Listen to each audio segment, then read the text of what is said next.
Hi everybody, it's Claire back with another art journal video, and this is another one again using some of Natalie May's new collage papers. So I'm working in the small craft journal and I am playing with lots and lots of warm colours. So I kind of grabbed a handful of warm colours off the shelf and just even ones that I wouldn't normally use. In particular, blushing is not a colour that I normally go for. But when this page was finished, I actually really loved how the colours played together. So that first one was Ruby. This is blushing. And actually with Ruby, it's really pretty. Really pretty. I love how that works. And I'm going with this kind of circular pattern with the paint. Next I am using... Actually, I think that might be blushing. I think the one before was rouge. Yeah, it was. So it was ruby, rouge, blushing, and then this is orchid, my most favourite colour, which I've completely run out of and need to get some more. And again, just filling in the little spaces, just making this kind of swirly pattern on my page. And then I think that's magenta, just to finish off with. Those colours play really nicely together.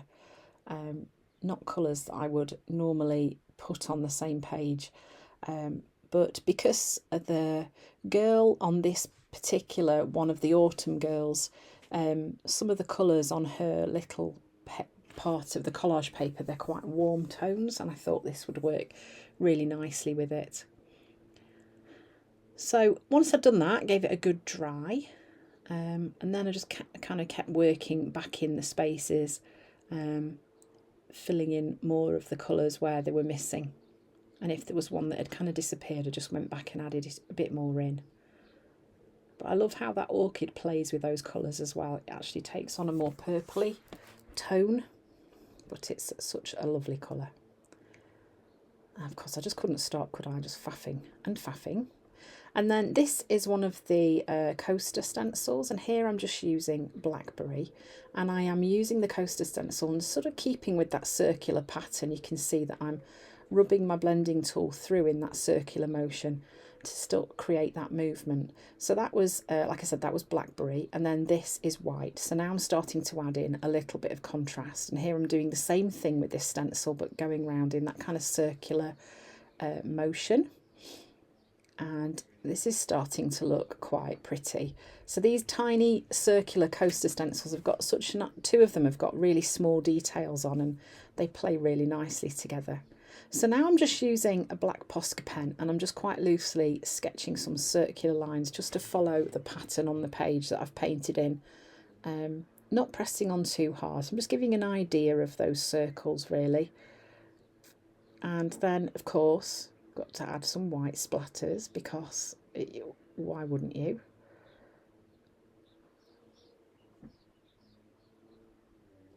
And then I grabbed the distress crayons from Tim Holtz, and I'm using some of the similar colours to the ones that I've put on the page already, and I'm just adding some little areas where that colour will just be a bit more concentrated. So these work really nicely just to add some more concentrated areas of colour, but I did find that just to help the pigment move around, I needed to just make sure my finger was a little bit damp, because I wanted them to kind of blend a little bit rather than just stay in a line. One way that I found I could do this was to just wipe my finger on a baby wipe or a damp piece of kitchen towel, and then the pigment would move around on the surface a bit more easily. So this is the part of the collage paper that I'm going to be using, and here I'm just using the water brush technique to get the image out of the collage paper. And you can see just by painting it on the water, following the edge, you can then just ease the image out of the excess paper if you just want the image itself rather than the surrounding parts. It's such an easy way to do it, and you get a really nice soft edge to the collage paper as well. So this is a nice way to do it. And I'm kind of just working out where it's going to go and thinking, shall I get rid of that side? So sometimes I do spend a bit of time sort of auditioning things, and sometimes it just comes together very quickly. Like, yes, it's going there and that's going to work. So yeah, eventually I decided to put her over on the right hand side, as you can see here, and then you can see that there are some little circles on the design already. So I found a tag that I'd added some leftover paint on, and I've got this punch which has got these different size circles on. So I punched a few of those out and decided I was going to use the circles on the collage paper as my inspiration for how to blend my collage paper into my background, which is something that I do like to do. I like my collage papers when they are as stunning as this. I like them to feel like they belong. Now, the reason I've done this here is to help it blend again, because you can see the edges of the collage paper are still a little bit white, and by doing that, that's going to make that collage paper sit a bit more comfortably in that space. So here I'm just cutting around some of the circles and creating like a ring, which I'm going to add on there too. So I'm going to just start building up the little circular details on this bottom right hand corner of my page. So I'll just let you watch this without me blathering on and talking too much. You can just see how I build up the little details down here.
So once I've got those stuck in place, I am then using a black gel pen, and I'm just starting to add some marks onto them so that they look a little bit more like the ones that are already on the collage paper.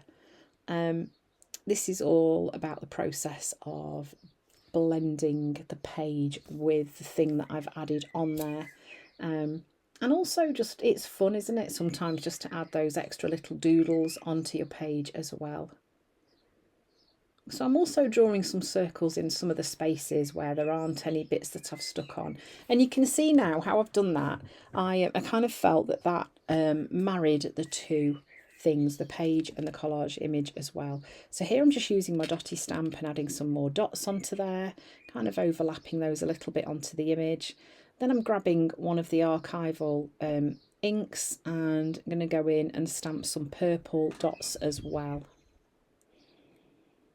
So it is about building up those layers too. This is something that I really do love to do. And then adding some splatters, well, that's another great way to kind of blend things together, because you're adding another layer of pattern and mark making over the top of your image, which kind of helps to fuzzy things up a little bit. So there I used white and I used some magenta too. Now here I'm just going in with a Stabilo awl and I'm just pulling out some of the details on the collage paper because they've kind of melted a little bit into the background, just bringing them forwards, making them a bit more of a definite feature. She's so beautiful, isn't she? She's got a real peaceful vibe about her.